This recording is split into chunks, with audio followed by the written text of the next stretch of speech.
Mesdames, Messieurs, bonjour et merci d'être avec nous dans ce 13h au Bénin. Voici pour vous le sommaire. La construction des marchés secondaires à Cotonou est une réalité. La ville s'apprête à vivre un changement important dans le développement des activités économiques dans des marchés modernes.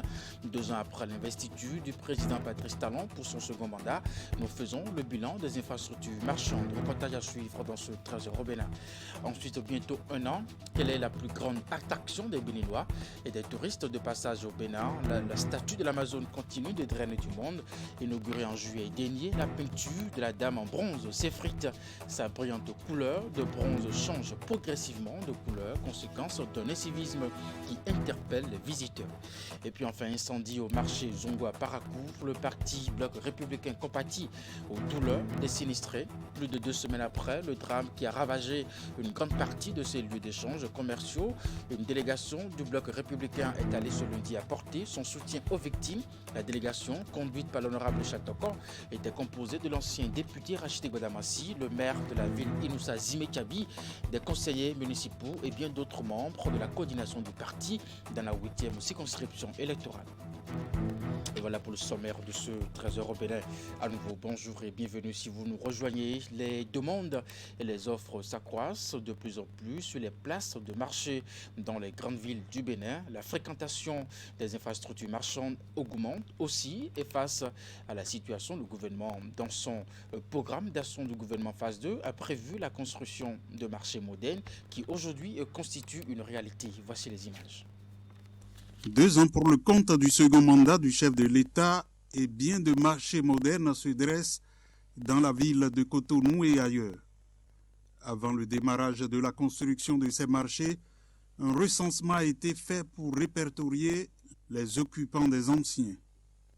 Aujourd'hui que tout est fin prêt pour la distribution des places et leur ouverture, la Société des infrastructures routières et de l'aménagement du territoire rassure. Tous ceux qui étaient là ont retrouvé leur place. Tout le monde a été identifié, répertorié. C'est dans un répertoire avec les photos des propriétaires de ces places qui étaient là. Tout ça, c'est bien gardé. Et dès lors qu'on aura livré ces marchés, ils vont retrouver leur place. Ceux qui sont sur des étals, ceux qui sont dans des boutiques, vous allez voir que à l'intérieur, il y a ceux qui sont sur des étals et tout autour des marchés, nous avons des boutiques.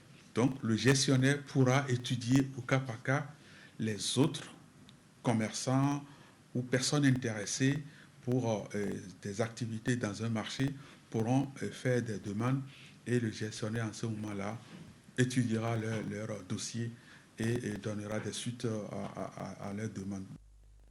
Les anciens marchés n'offraient aucune garantie de sécurité aux usagers. De fréquents incendies étaient régulièrement signalés. Avec ces nouveaux marchés, les usagers vont vaquer sans inquiétude à leurs occupations. Ces marchés qui sont aujourd'hui construits et qui seront dont les constructions vont continuer respectent tout ce qui est ce qu'on appelle SSI, système de sécurité incendie. Lorsque il y a un départ de feu, c'est tout de suite signalé et l'ensemble du bâtiment est mis en sécurité. Il y a tous ces dispositifs qui sont mis en place. En termes de commodité, il y a de l'infirmerie, des gardes d'enfants.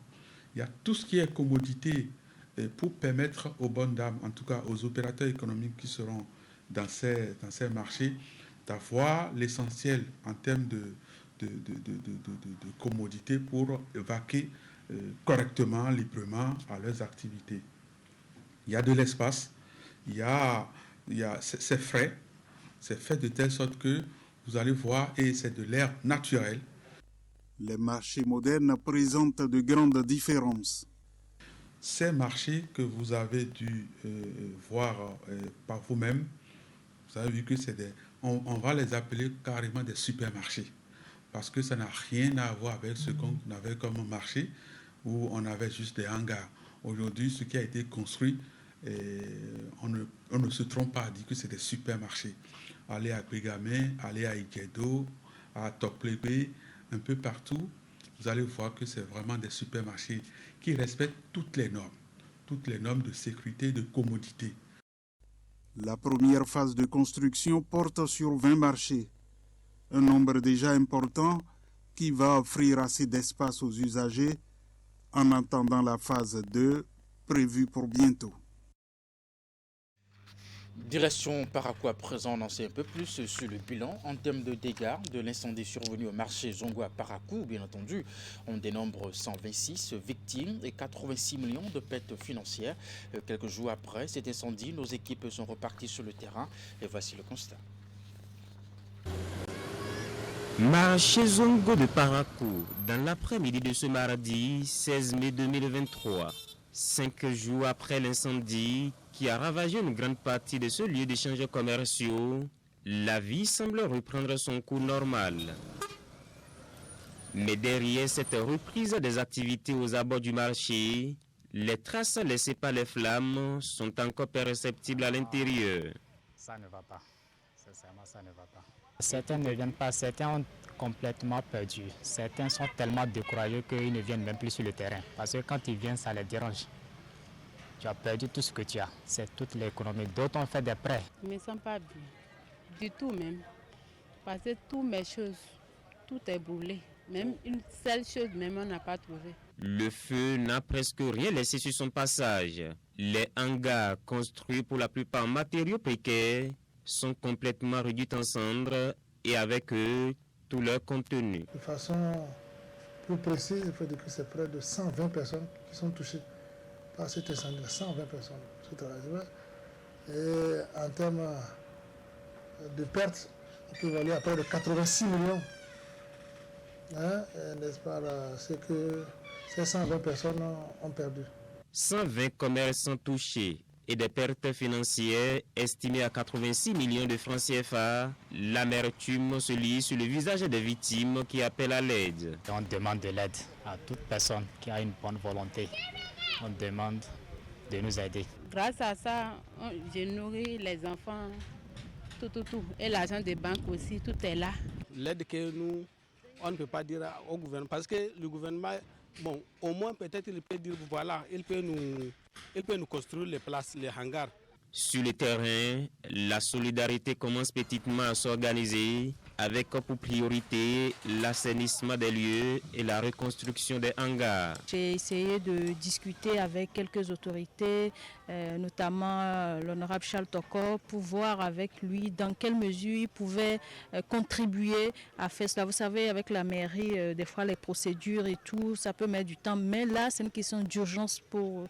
C'est des pères de famille depuis 5 jours, il n'y a plus de ventes. Comment il faut faire quand même pour libérer, pour que les gens puissent prendre des dispositions, commencer leurs activités. Donc il a entendu le cri de cœur de ces usagers de marché et il nous a envoyé une équipe pour venir justement faire le nettoyage. Il va falloir opter pour ce qui peut vite relancer, n'est-ce pas, les populations afin qu'elles reprennent. Mais parallèlement, il y a quand même des actions parallèles qui se mènent. Je ne vais pas aller trop dans ce détail. C'est tout ça là qui pourra permettre aux uns et aux autres de vraiment oublier définitivement ce sinistre. Autre dédommagé, c'est de chercher aussi à améliorer les commodités dans le marché parce que c'est un marché provisoire. Et en attendant une aide plus conséquente de la mairie et peut-être aussi du gouvernement, les commerçants, essentiellement des ressortissants nigériens, développent une solidarité entre eux afin de permettre aux victimes de reprendre leurs activités.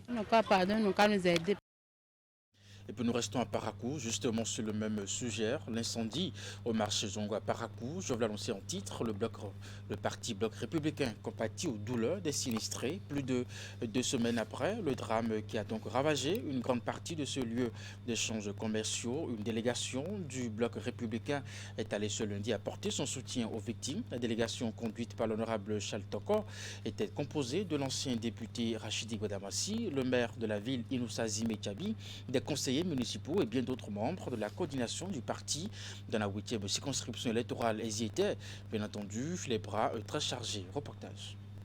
Nous, au niveau du Bloc républicain, nous voulons reconstruire les 115 hangars. C'est ça le concret. Du concret pour soulager les peines des victimes de l'incendie du 12 mai dernier. Le parti Bloc républicain ne compte pas abandonner ses commerçants sinistrés. Vous voyez ici du matériel d'une valeur de plus de 20 millions de francs CFA. Nous avons là environ 58 paquets de feuilles de tôle, plus de 400 madriers, sans compter les pointes et accessoires. Quand les gens nous ont dit que vous avez cotisé jusqu'à 2 500 000 et que vous cherchez des aides, c'est là où nous nous sommes réunis au Bloc républicain, on dit non, ils n'ont qu'à garder ça. Comme ils ont fait un premier pas, nous allons faire les 115 hangars. Cette mission a été validée par le secrétaire général du Bloc républicain, son excellent Aloua Biachane. Et vous voyez ici, c'est dans le malheur qu'on reconnaît les vrais amis. Les vrais amis, c'est le Bloc républicain qui est venu poser ces actes-là. Ce n'est pas la bouche.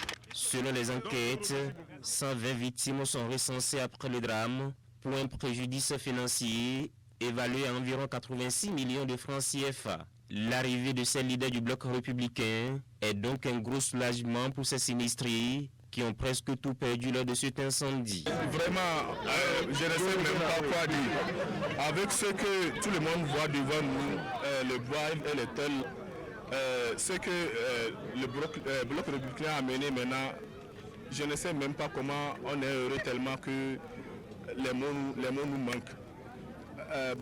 Vous voyez comment je parle, je ne sais même pas comment, tellement que je suis heureux là. Les mots me remercient. D'abord, une satisfaction. Une satisfaction parce que vous voulez poser un acte qui va rester indélébile. Merci donc pour la démarche. Plus de 20 millions de francs CFA pour reconstruire les 115 hangars détruits par les flammes. Le geste est salutaire, mais le parti du cheval cabré veut désormais jouer la carte de la prévention. Et là-dessus, le député Charles Toko a tenu un langage de vérité avec sa population. Mais vous savez, ça ne peut pas continuer. Ce que je vais vous conseiller désormais, c'est de prendre des assurances. Constituez-vous en coopérative et allez souscrire des assurances. Ça ne coûte rien. Les victimes ont assuré les donateurs d'une utilisation judicieuse des matériaux reçus. En attendant, les enquêtes se poursuivent afin de situer l'opinion sur les causes, mais aussi le bilan réel des dégâts de cet incendie. Nous sommes à quelques semaines des examens de fin d'année pour le compte de l'année 2022-2023. Directeur professeur candidat mettent les bouchées doubles au dernier tournant avant la date des examens. Une équipe de la rédaction fait le constat des révisions dans les classes d'examen. Reportage signé Estelle Kapa, Pira Djanota. Dans cette salle de classe du CEGE 1 Codomé, on retrouve des candidats qui vont à l'assaut de leur premier diplôme universitaire. Ils sont attentifs aux explications données par leurs enseignants en anglais. Le constat est identique dans cette salle de troisième.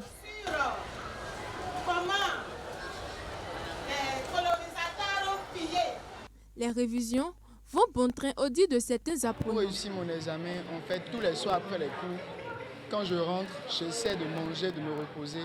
Et à partir de 22 h, on essaie de faire la maths, la physique avec des amis de Sainte-Félicité. Et en dehors de ça, les mercredis soirs, je vais sur des TD aussi en biologie à Sainte-Félicité. C'est une séance de révision que les professeurs nous expliquent ce qu'on doit faire. Ce qu'on a l'habitude de faire pendant des heures. Ils prennent au moins 3 heures pour nous expliquer. Quand on finit de faire une épreuve, quand on part à la maison, on reprend ça. En fait, on a un programme. Par exemple, moi, j'ai un planning.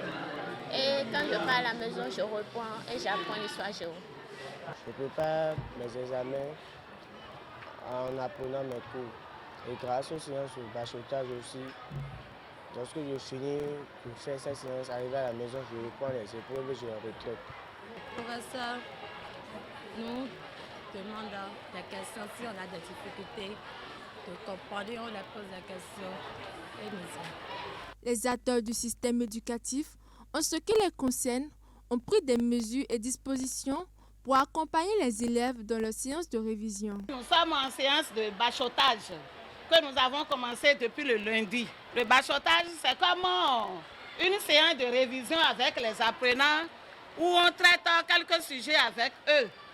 Nous avons sélectionné certains sujets que nous avons mis à la disposition de nos candidats. Et à chaque fois, on passe dans les salles de classe conformément aux emplois du temps établis par l'administration. À chaque fois, depuis 7 heures, on a déjà commencé avec d'autres matières. Ce matin, ils ont fait quelle matière?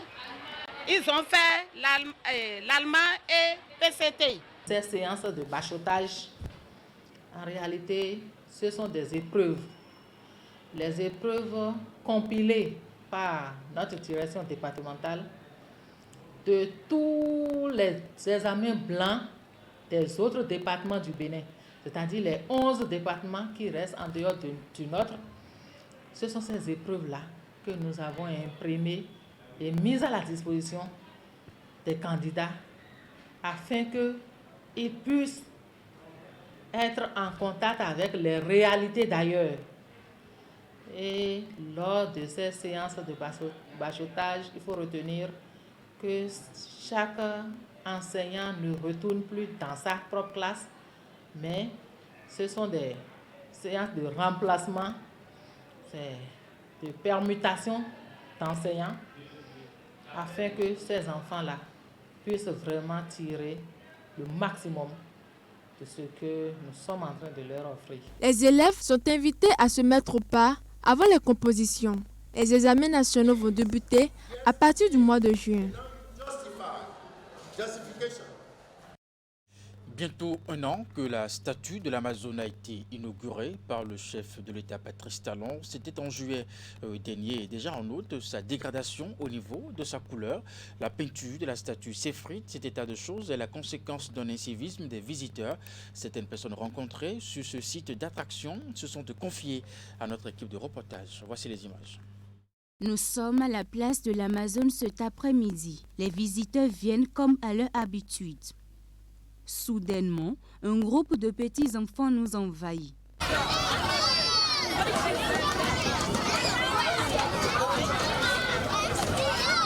Pour ces enfants, la statue de l'Amazone est comme la cour de leur école. Les uns sautent, d'autres ont pris la statue comme une balançoire. Bref, on peut lire la joie sur l'expression de leur visage. Ils montent et descendent. Comme ces enfants innocents, bien d'autres visiteurs adoptent des comportements malsains qui endommagent déjà la statue. Un incivisme notoire qui s'observe de temps à autre et surtout en week-end et qui engendre une dégradation avancée de l'enveloppe de l'Amazone. Moi, je pense que c'est dû au fait que, y a certaines personnes qui viennent et pour faire des photos, elles montent sur la statue. Elles vont même jusqu'à un niveau donné, elles s'asseyent dessus. Donc, selon le type de chaussures qu'on porte, et si chaque jour, à peu près 20-30 personnes doivent monter sur la statue comme ça, il y a de quoi que ça laisse des traces, que ça se garde vite. Quand je suis venu, je vois que il n'y a pas longtemps que l'édifice est là, mais ça commence déjà par se dérouiller. La peinture s'en va, sûrement parce que les gens montent dessus. Et dans d'autres pays, ça ne se fait pas de cette façon. Je pense qu'ils n'ont pas mis une peinture adaptée parce qu'il y a la pluie, il y a la corrosion, donc je pense que c'est dû à cela. Face à ce constat, les visiteurs proposent des solutions. On ne peut pas dire qu'on va, comment on dit ça, barricader de sorte à ce qu'ils ne puissent plus approcher parce qu'ils vont encore dire qu'on les empêche de toucher la statue alors que c'est une place publique. Alors que c'est une très bonne solution, les empêcher de toucher, oui. Maintenant, normalement, on devrait pouvoir prendre conscience nous-mêmes et, par nos comportements, essayer de faire en sorte que la statue reste longtemps, de préserver, d'avoir des comportements qui fassent en sorte que ce genre de choses n'arrivent pas. Ah mais ce serait dommage de mettre des barrières autour de la statue pour empêcher les gens. Donc c'est en fonction de la civilité des visiteurs que la statue sera maintenue en forme. La solution, c'est d'envoyer des experts pour essayer de voir la cause. Parce que nous disons sans preuve, sans quoi. D'abord, on doit pouvoir engager des gens pour l'entretien. Donc, leur donner des directives à suivre par rapport à l'entretien de la statue. La statue de l'Amazone incarne un personnage imposant, fabriqué en structure métallique avec une enveloppe en bronze de 30 mètres de hauteur. Il mérite bel et bien des visites, mais des visiteurs un peu disciplinés. Dans la suite de ce trésor au Bénin, à l'occasion des activités entrant dans le cadre de la semaine de la CEDEAO qui s'est déroulée à Cotonou du lundi 22 au dimanche 28 mai 2023, les participants de ce grand rassemblement ouest-africain ont eu le plaisir de faire une immersion gastronomique à travers une exposition culinaire des communautés résidentes de la CEDEAO au Bénin, une façon de révéler la richesse culinaire des peuples de la CEDEAO. C'est un événement qui s'est tenu ce dimanche sur l'esplanade du Palais des Congrès de Cotonou. Reportage. Nous sommes aussi ici pour célébrer une partie importante de notre culture. La gastronomie participe de ce que nous appelons bien sûr la culture, la civilisation, etc. Parce que dites-moi ce que vous mangez et à partir de là, on peut voir comment on vit, comment les choses sont organisées. Ce que nous mangeons et comment nous mangeons nous définit bien. Découvrir la culture africaine à travers ces mets, voilà l'une des principales raisons qui ont convié cette grande fête gastronomique. C'est donc en l'honneur de la commémoration du 30e anniversaire du traité révisé de la Communauté économique des États de l'Afrique de l'Ouest, du 48e anniversaire de la création de la CEDEAO et du 60e anniversaire de la création de l'Organisation de l'Unité africaine, devenue Union africaine, que tel événement a été organisé. Cette exposition culinaire des peuples de la CEDEAO a réuni 36 femmes de 12 communautés résidentes au Bénin qui, au soin de leurs mains et de leur savoir-faire culinaire, ont décidé de révéler l'Afrique et sa culture. Despite the name, we are still going to taste it. Please don't be offended. So this is the part where the Pour le président du Bureau fédéral de l'Union des ressortissants de la CEDEAO, le caractère symbolique de ces réjouissances fait appel à un devoir de mémoire sur les circonstances qui ont consacré la naissance des deux organisations. Pouvons-nous nous rappeler de ces dates historiques qui ont marqué la destinée de notre continent, notre région, sans faire le lien avec les dates de novembre 1884 et février 1885 qui ont consacré le partage de l'Afrique. Il se réjouit de la concrétisation d'un rêve cher à l'intérêt commun et rend hommage à l'intégration de la communauté. Aujourd'hui, après 60 ans, l'Afrique regorge de ressources humaines diverses, d'une jeunesse dynamique qui veut réécrire l'histoire, redonner à l'Afrique sa vraie place dans le concert du monde. Il est important de comprendre que cet anniversaire est venu à son temps parce que la libération économique et politique de notre continent est irréversible. Le décor ainsi planté, les participants se sont dirigés vers les différents stands d'exposition culinaire des 12 pays qui ont pris part à cette manifestation. Du bébé dougou togolais, une forme de gâteau à base d'haricots ou encore la spéciale soupe Edi Concon du Nigeria ou le djouga au poulet du Mali. Chaque pays a proposé une variété de mets assortis pour l'occasion. Pour la fin de la semaine de la CEDEAO ici au Bénin, au Palais des Congrès, la communauté béninoise que je représente a préparé 3 repas. Nous avons notre repas favori aux 3 noms, donc Nyomli, Djongoli, Zankwiti, donc qui est là. On a fait du manignan avec akassa et aussi amiwa accompagné de bons poulets. Donc c'est ce que nous avons préparé aujourd'hui. Des moments de dégustation pour tous les ressortissants de la communauté ouest-africaine des États de l'Afrique de l'Ouest venus prendre part aux festivités. Pour eux, l'événement est une réussite et témoigne de la diversité culinaire et culturelle de l'Afrique. Donc j'ai goûté tous les nourritures et ils sont très brillants. J'ai goûté la nourriture du Guinée, ghanéenne, sénégalaise, togolaise. Tout c'est très bien. Tout c'est très délicieux. Les manifestations entrant dans le cadre de la semaine de la CEDEAO se poursuivent et prendront fin par une soirée culturelle et artistique.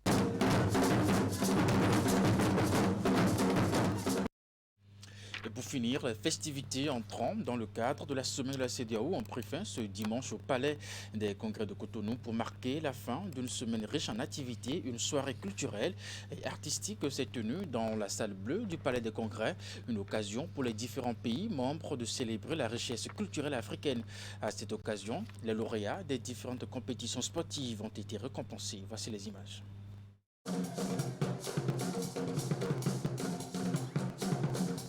La semaine consacrée à la célébration du 48e anniversaire de la naissance de la CEDEAO s'est clôturée en apothéose à travers une soirée culturelle et artistique, à l'instar de l'exposition culinaire des pays membres de la CEDEAO. Ici, l'objectif est de révéler l'immense patrimoine culturel africain que regorgent les pays de la communauté économique des États de l'Afrique de l'Ouest. Le Bénin, pays hôte de ce grand rassemblement sous-régional, s'est distingué à cette soirée à travers diverses prestations artistiques.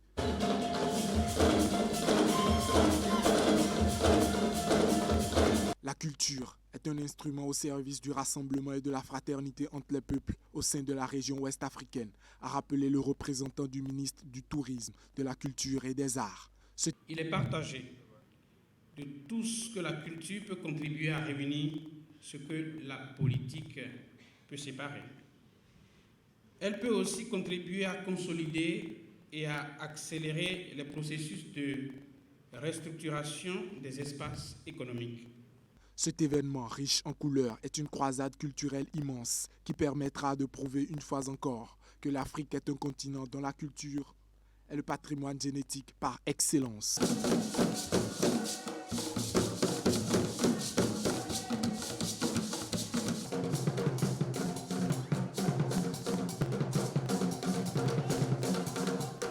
Cette soirée culturelle et artistique a permis également de libérer la parole sur certains mots qui minent l'organisation afin d'y trouver des solutions. Votre honneur, nous avons la course à la lenteur de la CEDEAO dans la résolution des crises sociopolitiques. Et votre honneur, peut-être devrions-nous créer une horloge CEDEAO pour... Cette soirée culturelle a été aussi l'occasion de remettre des récompenses aux différents lauréats des épreuves sportives qui se sont déroulées dans le cadre de cette semaine de la CEDEAO. Pour façonner le rayonnement de l'Afrique, il faudra continuer à s'abreuver de son histoire et de sa culture pour que cet idéal soit atteint. Une mission qui s'inscrit dans la droite ligne des objectifs de la CEDEAO pour le maintien de la paix et de la stabilité sous-régionale. Des défis qui restent néanmoins à relever après la célébration de son 48e anniversaire.